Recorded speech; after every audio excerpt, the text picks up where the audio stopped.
En el Antiguo Testamento, busque el libro de Nehemías. Y quiero que notemos lo que considero el versículo que marca la pauta para todo este libro. Vamos a ver Nehemías 2:20. Y luego regresaremos al comienzo del libro. Y me gusta mucho Nehemías 2:20 porque tiene mucha aplicación para nosotros hoy en día. Dice así: y en respuesta les dije, el Dios de los cielos nos prosperará, y nosotros, sus siervos, nos levantaremos y edificaremos. ¿No le parece estupendo este versículo? El Dios de los cielos, Él nos prosperará, y nosotros, sus siervos, nos levantaremos y edificaremos. Ahora regresemos al capítulo 1 de Nehemías. El título del mensaje de hoy es ¿Cómo convertir problemas en posibilidades? ¿Alguno de ustedes tiene problemas? Si los tiene, felicitaciones, porque los problemas son en realidad oportunidades disfrazadas. Y usted necesita aprender que Dios quiere que vea sus problemas como algo potencialmente bueno y que vea sus adversidades como oportunidades. Un cristiano no es alguien que ve una dificultad en cada oportunidad, sino lo contrario, ve una oportunidad en cada dificultad. Al estudiar el libro de Nehemías o cualquier otro libro de la Biblia, si usted quiere entender la palabra de Dios, hágase las siguientes 3 preguntas. Primera, ¿qué significó entonces? O sea, que debe estudiar el contexto histórico. Segunda, ¿qué significa ahora? O sea, tómalo del pasado y lo ubica en el presente. Tercera, ¿qué significa para mí personalmente? Si usted estudia la Biblia de esta manera, la palabra de Dios se volverá vida en su vida y será un libro de vital importancia para usted. De esa manera vamos a estudiar Nehemías, lo que significó entonces, lo que significa hoy y lo que significa para nosotros en forma personal. Y ya sea que corporativamente o individualmente busquemos el transformar problemas en posibilidades, vamos a descubrir que Dios tiene un maravilloso plan para nosotros. Hay 3 pasos de preparación si deseamos hacer algo significativamente glorioso en el nombre de Jesús. 3 pasos para alcanzar el máximo potencial. Primero, visualizar. Nehemías 1, los 3 primeros versículos. Palabras de Nehemías, hijo de Acalías. Aconteció en el mes de Kislev, en el año 20, estando yo en Susa, capital del reino, que vino Anani, uno de mis hermanos, con algunos varones de Judá, y les pregunté por los judíos que habían escapado, que habían quedado de la cautividad, y por Jerusalén. Y me dijeron, el remanente, los que quedaron de la cautividad están en gran mal y afrenta, y el muro de Jerusalén derribado, y sus puertas quemadas a fuego. Trasfondo. El profeta Nehemías está en Persia, y ha visto a ciertos hermanos que habían estado recientemente en Jerusalén. Recuerde que en ese entonces no había radio, ni televisión, ni periódicos, ni teléfonos celulares, ni internet, como ahora. Nehemías quería tener noticias de su gente, de su ciudad, en qué condiciones estaban. Querían visualizar lo que sucedía con ellos y le informaron. Yo estoy seguro que con lágrimas en los ojos le dijeron, oh, Nehemías, te será difícil creer la degradación, la desolación, el peligro y la pobreza en que ha caído la ciudad. Sus hermosas puertas de acceso han sido quemadas. El muro ha sido destruido. Las calles están llenas de hierba mala y basura. La gente está desanimada, viviendo en pobreza y padeciendo hambre. Y Nehemías pudo visualizar este trágico cuadro. Una gran parte del libro de Nehemías es el relato de la reconstrucción del muro de Jerusalén. Ahora, ¿qué significa para nosotros hoy en día la reconstrucción del muro de Jerusalén en el Antiguo Testamento? Verá, el muro para nosotros hoy es algo simbólico. Muros o paredes significan protección y separación. Hablan también de conservación y de la gloria de Dios. En la Biblia, el muro, especialmente alrededor de la ciudad de Jerusalén, tiene un significado simbólico. Es una manifestación de la gloria de Dios, de la salvación provista por Dios, de la protección de Dios sobre su pueblo. Pero el muro estaba destruido. ¿Qué significa eso para nosotros en nuestros días? Que estamos llamados a reconstruir algunos muros destruidos. Y quiero que piense conmigo en lo siguiente. En la actualidad tenemos algunos muros que están o resquebrajados o completamente destruidos. Por ejemplo, el muro de la seguridad nacional. Tenemos que reconocer que nuestros países están en peligro.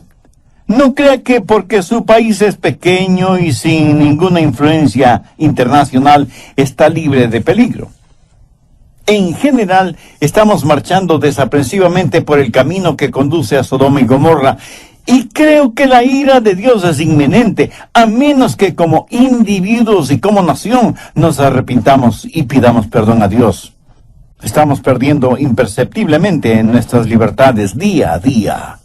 ¿Será necesario que perdamos todas nuestras libertades para que las apreciemos? En 1808, el político irlandés John Philpot Curran dijo: la vigilancia eterna es el precio de la libertad. Pero nos hemos olvidado de estar vigilantes porque nos hemos olvidado de Dios. ¿Cuál es el resultado de esto? Pues solo mire a su alrededor. Estamos viendo el colapso de la moralidad, la desintegración de la familia, el nivel del crimen ha alcanzado cifras escalofriantes y estamos viviendo en el siglo más sangriento de la historia humana. Este es el fruto que estamos cosechando, porque nos hemos olvidado de Dios. Ahora escuche atentamente lo que voy a decir.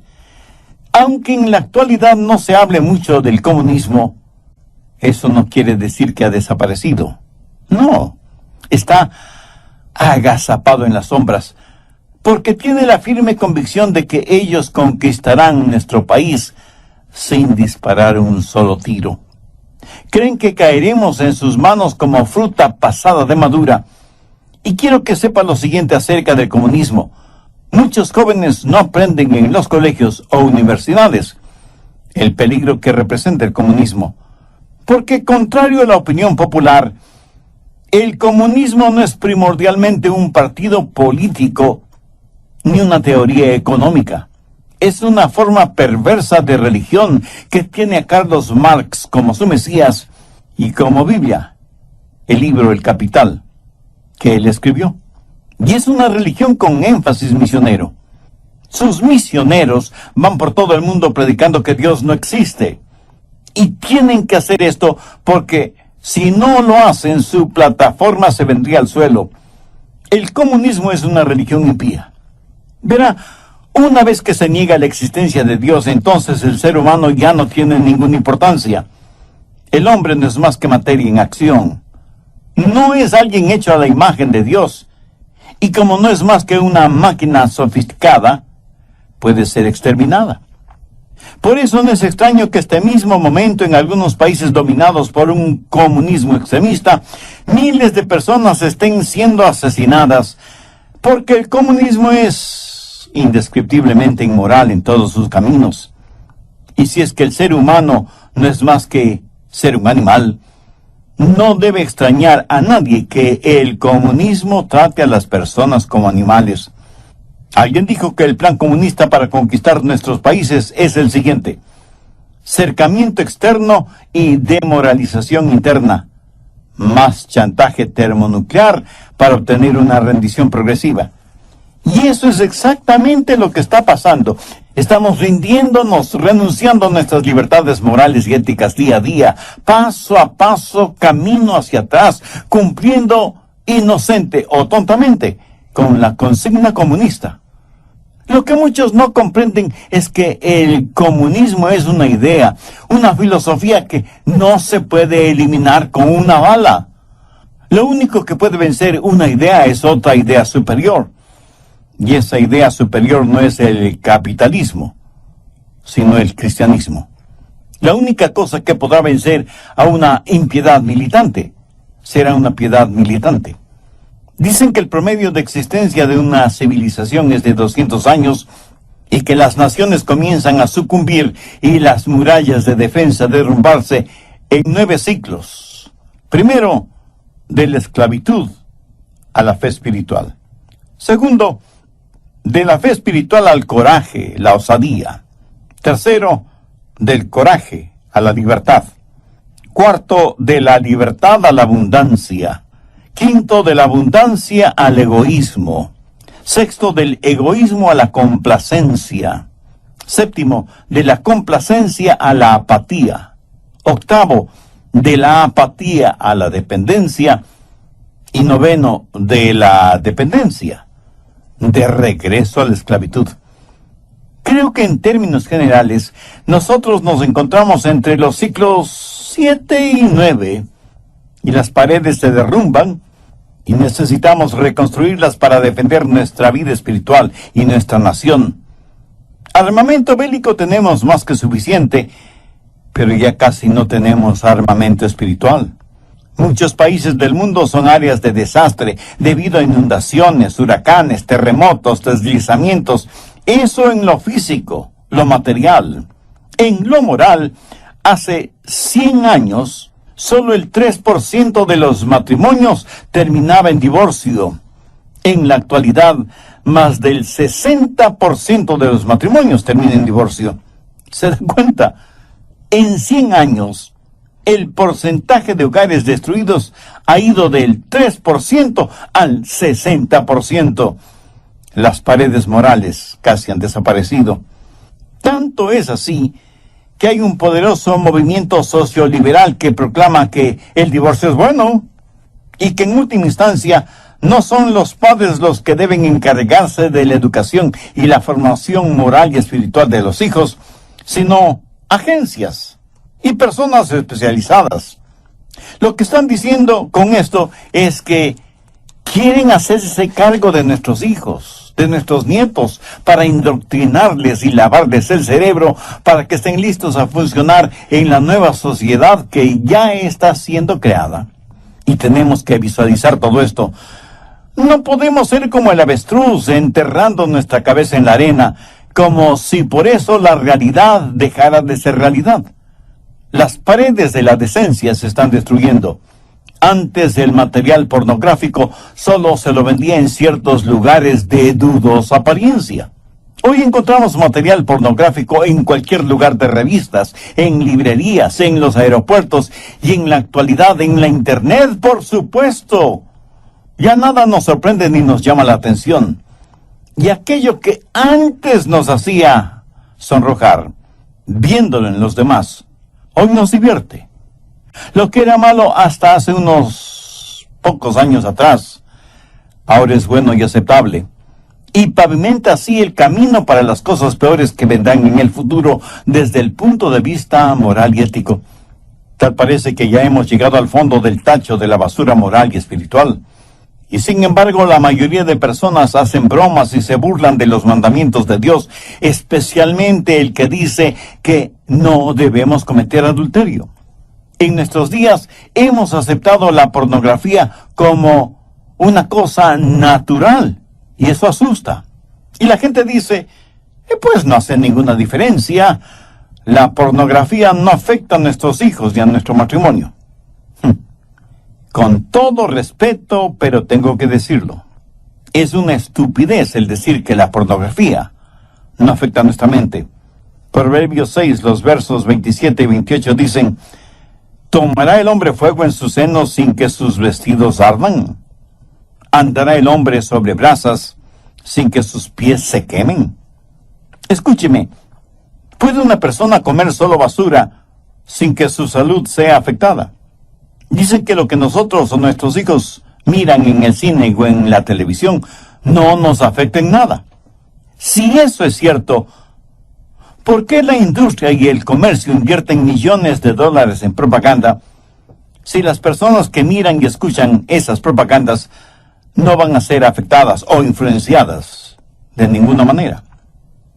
¿Por qué poderosas empresas pagan millones por un minuto de propaganda de sus productos en la televisión si saben que eso no afectará en nada a los televidentes? Por supuesto que somos afectados por lo que escuchamos y por lo que vemos, ya sea que se trate de productos alimenticios, de automóviles nuevos, de fisicoculturismo, de televisores de alta definición y principalmente de sexo.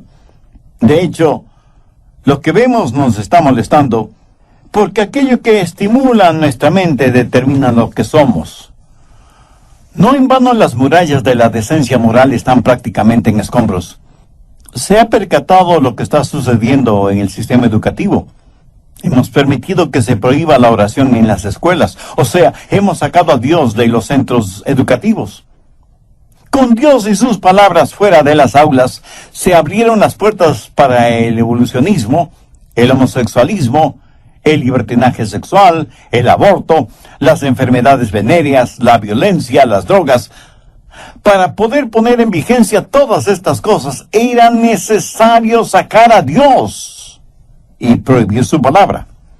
Reconozco que probablemente hay profesores y profesoras que quieren enseñar a sus alumnos a que hagan lo correcto. Pero en nuestro mundo moderno, ¿quién determina lo que es correcto o incorrecto? Solamente Dios puede hacerlo. Por eso, como individuos y como nación, debemos retornar a Dios. ¿Cómo podemos gobernarnos moralmente? A menos que volvamos a pararnos sobre bases morales permanentes y no sobre una moral relativa que cambia de generación en generación de acuerdo a intereses o deseos personales. En el Salmo 11:3 leemos: si fueren destruidos los fundamentos, ¿qué ha de hacer el justo? Las murallas de la moral, de la decencia, de la doctrina están poco menos que en escombros. Debemos retornar a Dios. Con todo mi corazón, creo que no hay error tan grande que no pueda ser corregido, pero necesitamos una generación de pastores, de predicadores, que puedan declarar sin temor ni temblor: así dice el Señor. Necesitamos ministros que prediquen la infalible y eterna palabra de Dios con y por convicción, no por conveniencia. En el programa anterior mencioné que hay 3 pasos de preparación si deseamos hacer algo significativamente glorioso en el nombre de Jesús. Y hablé del primer paso, que es visualizar, o sea, imaginar en la mente, ver con la mente algo que no se ha realizado o que está distante. Y eso es lo que pasó con Nehemías. En relación con Jerusalén, él estaba en Susa, en Persia, y recibió noticias de que los muros de Jerusalén estaban destruidos y las puertas quemadas. Y dije que por analogía, hemos permitido que nuestros muros de moralidad y decencia sean destruidos poco a poco, permitiendo que un liberalismo teológico y doctrinal se infiltre en las iglesias. Por eso en algunas iglesias ya no se predica en realidad la palabra de Dios, sino el pensamiento de los hombres. Desde algunos púlpitos se hace más y más énfasis en que nosotros somos los capitanes de nuestro propio destino, que depender de la seguridad de las promesas de Dios. El tema de predicación actual parece ser la tolerancia. Y aunque lo que dicen suene muy bonito y atractivo, no es bíblico. Pero muchas personas, aún creyentes, piensan que en verdad debemos ser tolerantes. Mi amigo, si usted piensa así, está en su derecho. Siga siendo tolerante y terminará tolerando todo, hasta lo intolerable. Continuemos. Antes de que malinterprete lo que acabo de decir, permítame aclarar algo. No digo que no debemos amar a las personas como individuos, quien quiera que sean, donde quiera que estén, cualquiera que sea su filosofía o su credo o su raza o su color. Deben ser amadas porque Jesús las ama, sin que importe quiénes sean. Pero no debemos tolerar filosofías o credos o enseñanzas impías que minimizan quién es Dios y destruyen las fibras espirituales, éticas y morales, no solo de las personas, sino también de las naciones. Segundo paso, agonizar. Nehemías 1:4. Cuando oí estas palabras me senté y lloré, e hice duelo por algunos días, y ayuné y oré delante del Dios de los cielos. ¿Qué clase de oración fue esa? Fue una oración de contrición. Fue una oración en donde Nehemías lloró amargamente e intensamente por su ciudad. En nuestro mundo moderno parece que ya nos sentimos con esa intensidad. Ni las gentes, ni las iglesias, ni las naciones oran y lloran. Hemos perdido hasta la capacidad de sonrojarnos. ¿Cuándo fue la última vez que usted tuvo o estuvo en una vigilia de ayuno y oración? ¿Cuándo fue la última vez que usted lloró por el alma de una persona no salva? En la actualidad oramos sin lágrimas, damos sin sacrificio, y el ayunar es casi desconocido, aún entre gente religiosa. Entonces no debe llamarnos la atención el que sembremos y nada cosechemos. Llorar, orar, ayunar, buscar afanosamente el rostro de Dios es una virtud que se ha perdido. Y no hay forma de regresar a Dios a menos que comencemos a orar con contrición, con quebrantamiento interior.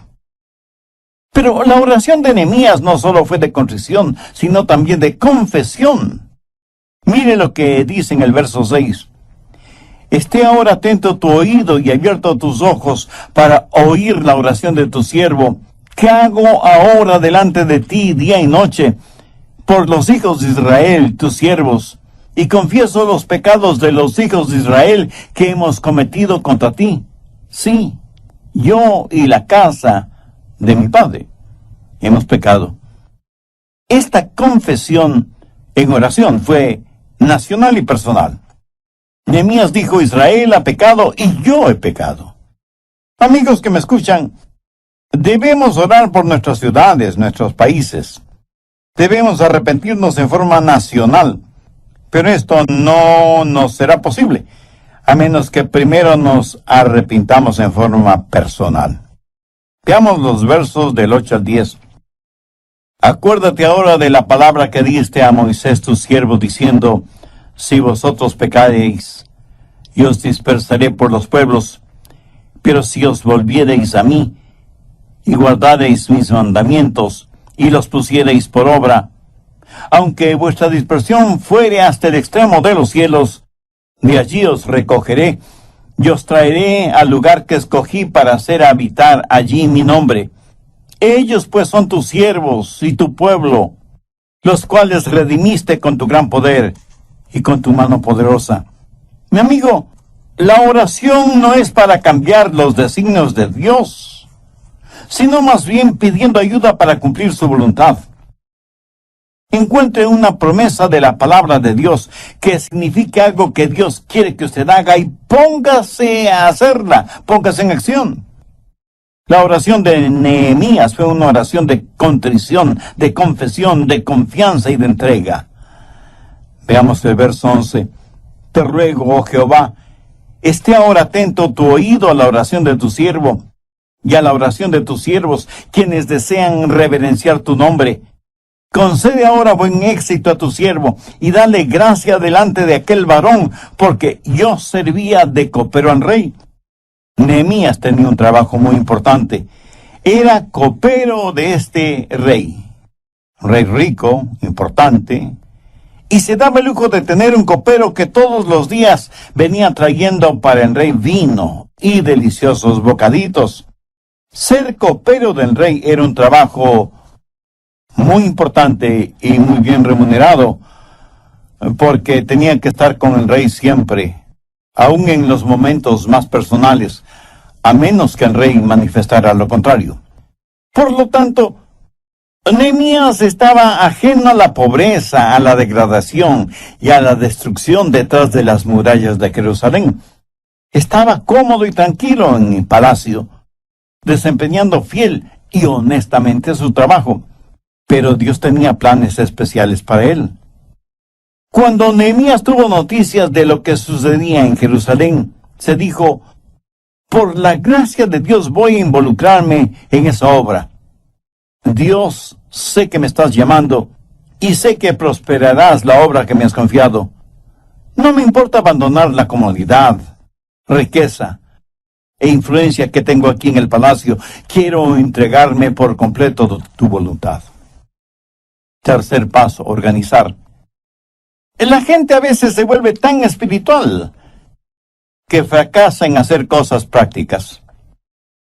Lo extraordinario de Nehemías es que él fue profundamente espiritual e intensamente práctico. Y cuando Dios comenzó a moverse en el corazón de Nehemías y él supo de las murallas destruidas de Jerusalén y de las necesidades de su pueblo, su mente comenzó a trabajar y a desarrollar un plan guiado por los pensamientos de Dios. Cuando como cristianos en forma personal o como iglesia en forma congregacional hacemos planes, debemos empapar y saturar nuestros planes en oración para asegurarnos de que no son en realidad nuestros planes, sino los planes de Dios. A algunas personas no les gusta planificar. De hecho, muchas piensan que si usted es muy organizado, no es espiritual. Escúcheme, usted no es espiritual si es un desorganizado. Porque Dios es un Dios muy práctico. Y Él dice que todo debemos hacerlo decentemente y en orden. Veamos Nehemías 2, versos del 1 y 2. Sucedió en el mes de Nisán, en el año 20 del rey Artajerjes, que vine delante de él, tomé el vino y lo serví al rey. Y como yo no había estado triste en su presencia antes, me dijo el rey, ¿por qué está triste tu rostro? Pues no estás enfermo. No es esto, sino quebranto de corazón. Entonces temí en gran manera. ¿Por qué Nehemías estuvo temeroso de estar triste? Porque ningún copero o ningún siervo del rey se hubiera atrevido a venir ante un rey oriental con un rostro triste, porque eso entristecería al rey. Por lo tanto, estar triste delante del rey era imperdonable y el castigo era la muerte. Por eso Nehemías tuvo temor. Y el rey le dijo, tú no estás enfermo, entonces, ¿por qué estás triste? Nehemías tenía una carga sobre su corazón que no podía ocultar, y la tristeza que tenía en su corazón se reflejaba en su rostro. Pero Nehemías había orado y había buscado el rostro de Dios. Verso 3. Y dije al rey, para siempre viva el rey. ¿Cómo no estará triste mi rostro cuando la ciudad casa de los sepulcros de mis padres está desierta y sus puertas consumidas por el fuego? Me dijo el rey, ¿qué cosa pides? Entonces oré al rey de los cielos. ¿Cree usted que Nehemías respondió lo primero que se le ocurrió? De ninguna manera. Él había estado planificando por 4 meses. Él sabía exactamente lo que quería. Y él le pidió al rey 3 cosas que nosotros también necesitamos pedir a nuestro rey de reyes. Primero, el permiso de un rey terrenal. Escuche, no era el rey terrenal el que estaba dando el permiso. ¿No sabe usted que los reyes terrenales están controlados por el rey celestial, el rey de reyes? La Biblia dice que el corazón del rey está en manos del Señor, y como ríos de agua, lo dirige como él quiere. Segundo, pidió la protección del rey. Verso 7. Además, dije al rey, si le place al rey, que me den cartas para los gobernadores al otro lado del río, para que me franqueen el paso hasta que llegue a Judá. Nehemías le está diciendo al rey que al viajar y cruzar fronteras, muchos le preguntarán quién es él y qué autoridad tiene. Por eso le solicita documentos oficiales que prueben que tiene el permiso del rey Artajerjes. En otras palabras, Nehemías le dice al rey, Rey, quiero tu protección. Amigo, ¿no le da gozo el saber que como hijo de Dios, usted tiene la protección del Rey del universo?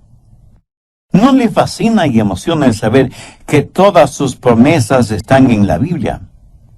¿No le parece maravilloso el que Él nos haya dado autoridad? Jesús nos ha dado autoridad sobre el poder del enemigo, porque Él mismo dijo, toda potestad, o sea, autoridad, me es dada en el cielo y en la tierra. Por tanto, id y haced discípulos a todas las naciones, y yo estoy con vosotros todos los días hasta el fin del mundo. Tercero, solicitó la provisión del rey. Veamos Nehemías 2:8.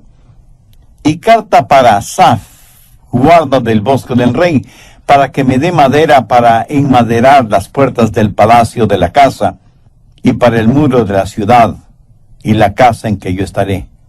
¿Qué está diciendo? El rey, para lo que es necesario hacer y construir, se requiere una buena cantidad de materiales. Ahora, note con mucho cuidado lo que Nehemías dice al final del verso 8. Y me lo concedió el rey según la benéfica mano de Dios sobre mí. ¿Lo ve? El rey Artajerjes solo fue un instrumento en las manos del rey de reyes. Anote al margen Proverbios 21:1. Como los repartimientos de las aguas, así está el corazón del rey en manos de Jehová. A todo lo que él quiere lo inclina. Escúcheme, hasta que usted no vea, por así decirlo, la carga que el Señor le ha dado y agonice frente a esa responsabilidad y confiese sus pecados y entregue en forma total su ser a la voluntad de Él, usted no tiene el derecho de organizar nada o empezar nada. Usted debe ser capaz de decir, Dios, solicito tu permiso, quiero tu protección y necesito tu provisión porque estoy listo para la labor. Ahora, yo no estoy hablando de construir un edificio, estoy hablando de construir una vida, de construir una familia, de construir buenas relaciones interpersonales. Ya es tiempo de que los hijos e hijas de Dios empiecen a actuar como eso, como hijos e hijas de Dios. La Biblia dice que los hijos de Dios harán cosas extraordinarias. Yo pido que usted sea ayudado por Dios, para que Dios le ayude a usted, para que Dios me ayude a mí, nos ayude a nosotros a entender lo que esos acontecimientos significaron entonces, lo que significan ahora y lo que significarán para nosotros en forma personal. ¿Qué es lo que Dios le está enseñando a usted, a mí, ahora mismo, en el lugar en el cual Él nos ha puesto? Que ya es tiempo de que sintamos ansiedad y hasta desesperación por realizar la labor que Dios nos ha dado. Voy a orar una pequeña oración y le invito para que usted ore también conmigo si es que aún no tiene a Cristo como su Salvador. Ore con sus propias palabras, pero ore con convicción, con fe, sinceramente. Eterno Dios, gracias por darme este impacto espiritual por medio del mensaje de tu palabra. Y reconozco que hasta ahora solo he vivido un ritual religioso, no una relación de compromiso contigo. También sé que soy pecador y que necesito de tu gracia y tu misericordia. Querido Señor Jesús, tú sacrificaste tu preciosa vida en la cruz del Calvario como pago por la culpa de mis pecados para perdonarme, limpiarme, salvarme y darme vida abundante. Hoy te recibo como mi Salvador y mi Señor. Hazme la clase de persona que tú quieres que sea. Lo pido en tu santo nombre.